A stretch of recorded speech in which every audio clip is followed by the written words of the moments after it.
So I think the overarching theme here is acting these sessions as if you were already in practice. This is the first ever class in UBCO's brand new Southern Medical program. The 32 students are all learning how to become doctors. They will spend the next 4 years studying and working in Kelowna. Some of the students are Okanagan natives who are delighted at the prospect of doing their training so close to home. I had no idea. I think I don't know, I only heard about it a couple years ago, and they said, oh, it'll be opening the exact year that I would be able to get into it. So it was exciting to be able to apply to that and be the first class. Interior Health hopes some of the new doctors will stay in the Okanagan when they graduate, helping to alleviate the local shortage of physicians. We know that when students train in locations and make relationships with their teachers and with communities, there's a greater chance that they'll stay in that community in the future.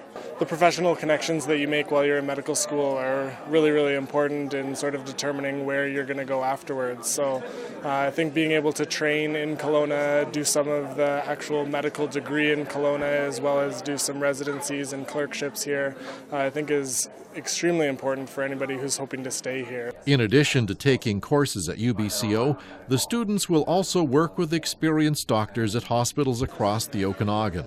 The IHA says its staff are looking forward to working with the med students. When students are around, quality goes up. Students ask questions, and we all know that we learn when we teach. And so the quality will improve just by having students around. Only part of their education will take place in the classroom.